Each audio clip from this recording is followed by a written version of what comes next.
Our very last speaker before our panel is another homegrown presenter, Anna Vasilevskaya. And Anna is going to talk about tau PET in retired contact sport athletes. And Anna is a senior PhD student at the University of Toronto under the supervision of Dr. Carmela Tartaglia. She's a Kremble student. She has a Kremble studentship in dementia, and she is a Queen Elizabeth Scholar, and her research interests lay in the field of fluid and neuroimaging biomarker discovery in neurodegenerative diseases. So Anna, please go ahead. Thank you so much for the introduction. Give me one moment just to share my slides.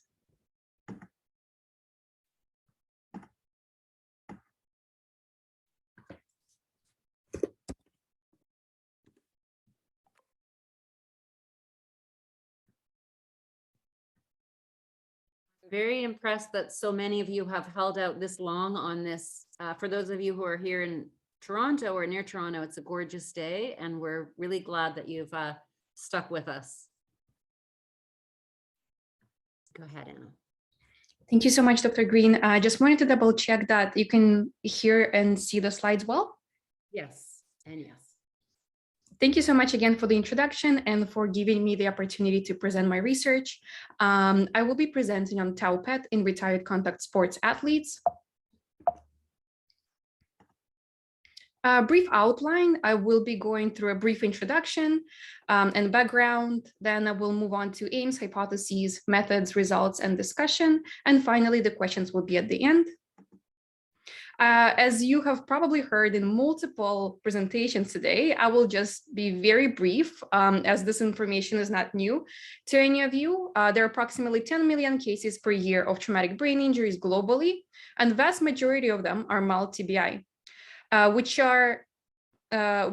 have been shown to have an increase in all-cause mortality and incidence of neurodegenerative diseases, and specifically chronic traumatic encephalopathy. Chronic traumatic encephalopathy currently can only be diagnosed neuropathologically and is associated with hyperphosphorylated tau deposition in the depth of the cortical sulci in an abnormal pattern. However, this pattern has been shown to be distinct from that that is seen in Alzheimer's disease, as well as there's white matter involvement.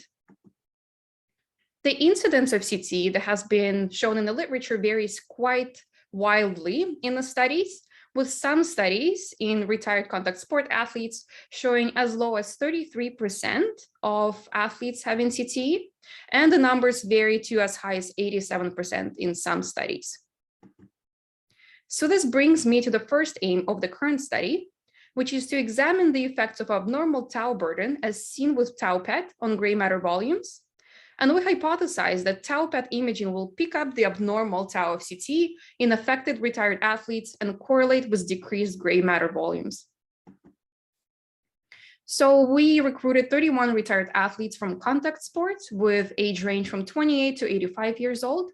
The exclusion criteria were neurological or psychiatric disorders, systemic illnesses affecting the brain, or the positivity for Alzheimer's disease pathology as seen in blood and CSF analysis. Finally, we had 54 age-matched healthy controls whose data was mostly used in the MRI imaging analysis. And finally, all athletes completed T1 anatomical MRI scan as well as the tau PET imaging. I know the slide is quite busy, but the main takeaway from this message is that the T1 anatomical images were preprocessed using standard PBM pipeline in CAT12 toolbox of SPM12. And we took the 54 healthy controls and created a regression line between their gray matter volumes, as well as age and intracranial volume. Then we took that regression line and we applied it to the MRI scans of our athletes. And the result of that was weighted maps of individual retired athletes that were controlled for age and intracranial volume. Then when it came to tau PET images, tau PET as UVR images were created using 80 to 100-minute post-tracer injection time, and they were corrected for motion and partial volume effect.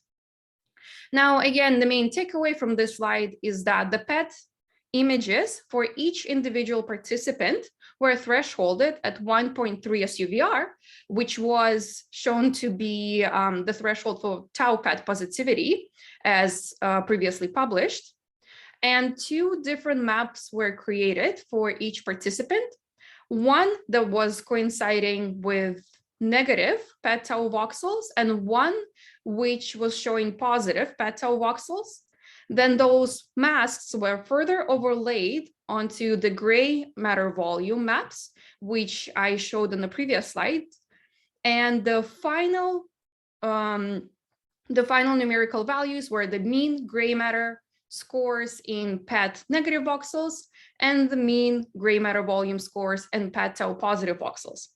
Now, these both were created from each individual participant, and then a paired t-test analysis was completed to compare the values in each individual participant. Now, before I show the results of that analysis, just wanted to go through the demographics of our cohort. Again, we have 31 retired athletes with a mean age of 53 years old. We had 29 males and 2 females with a mean concussion number of 7.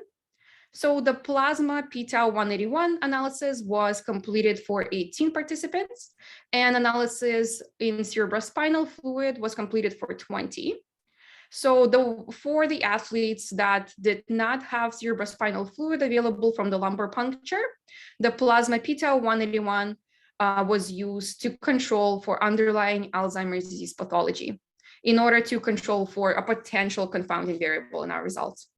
And the values are presented here. Now, when it came to the results from our first aim, when we took the entire cohort of retired athletes, there was only a trend in lower gray matter volumes in tau PET positive voxels in comparison to gray matter volumes in tau PET negative voxels. However, when we looked specifically in retired athletes of 40 years old and above, there was a significantly lower volume of gray matter in tau PET positive voxels in comparison to tau PET negative voxels. One retired athlete was completely negative on the tau PET scan and therefore was not included in this comparison. Now, the conclusion for the first aim is that the tau burden as seen with tau PET imaging has been shown to be associated with lower gray matter volumes, and specifically in the retired athletes of 40 years old and above. This brings me to the second aim of the current study, which is to divide the participants into low and high tau PET groups and compare them on neuropsychological and neuropsychiatric functioning. And we hypothesize that participants in high tau PET group will perform worse on neuropsychological and neuropsychiatric measures. The same participants that were used in aim 1 were included here, which is 31 retired athletes from contact sports. Again, they had no neurological or psychiatric disorders, no systemic illnesses affecting the brain, and they were all negative for underlying Alzheimer's disease pathology in blood or cerebrospinal fluid or both. They all completed C1 anatomical MRI and tau PET imaging. Full neuropsychological battery was completed. Due to high functioning and highly educated nature of this cohort, scores 1 standard deviation below the mean were considered mildly impaired on the neuropsychological battery. Personality assessment inventory, specifically the anxiety, depression, and aggression subscales were completed, and scores of 1 standard deviation above the mean for the neuropsychiatric assessments were considered as mildly elevated. Finally, the sport concussion assessment tool was completed and scores were considered normal or high based on published norms. When it came to group division, athletes were divided into tau PET positive and tau PET negative groups based on the cortical gray matter tau SUVR values, and the tau PET positivity was thresholded at the same exact threshold as for aim 1, and it was considered at 1.3 SUVR or above, and again based on previously published cutoffs. Now, right here, you see 2 examples. On the right-hand side, you'll see a tau PET of a brain of a retired athlete who was placed in the high tau PET group. And on the left-hand side, you see an example of a tau PET in the brain of a retired athlete who was placed in the low tau PET group. The numbers were that 19 participants were included in the high tau PET group and 12 were included in the low tau PET group.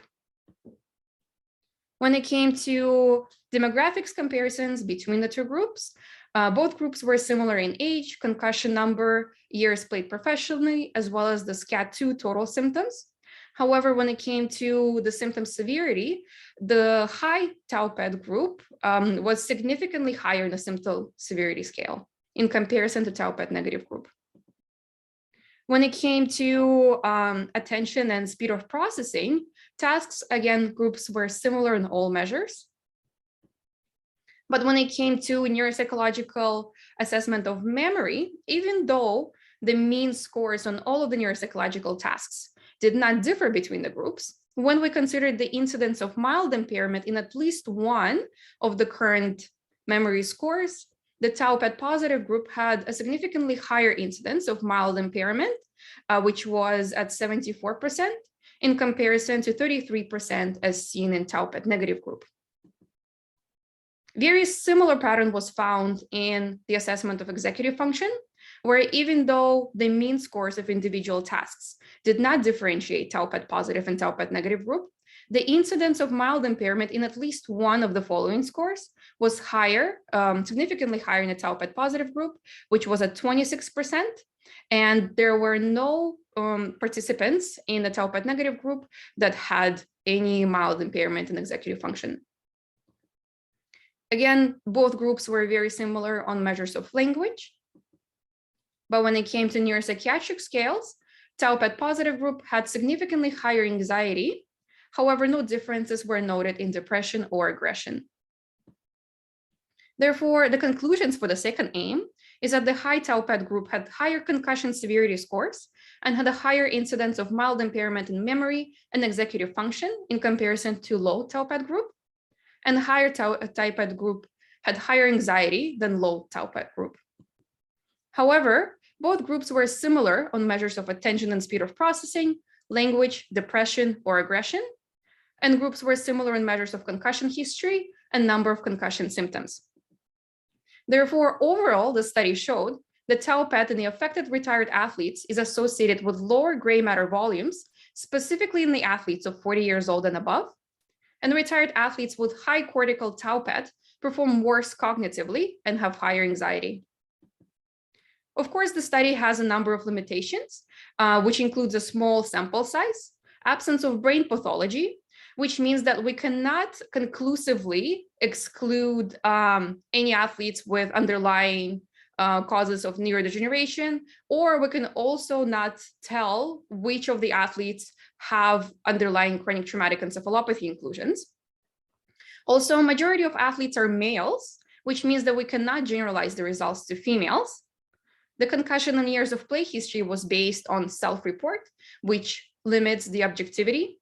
And finally, as you've seen, there's quite a high cohort heterogeneity, which includes the high range of age and concussion number. Future directions of the study would include looking into association between tau PET and white matter integrity, which is currently ongoing. And finally, to compare the longitudinal changes in gray matter volumes and white matter integrity between tau PET negative and tau PET positive groups. And this brings me to a conclusion. Thank you so much for listening. And yeah, I know we probably don't have time for questions, so thank you so much for having me.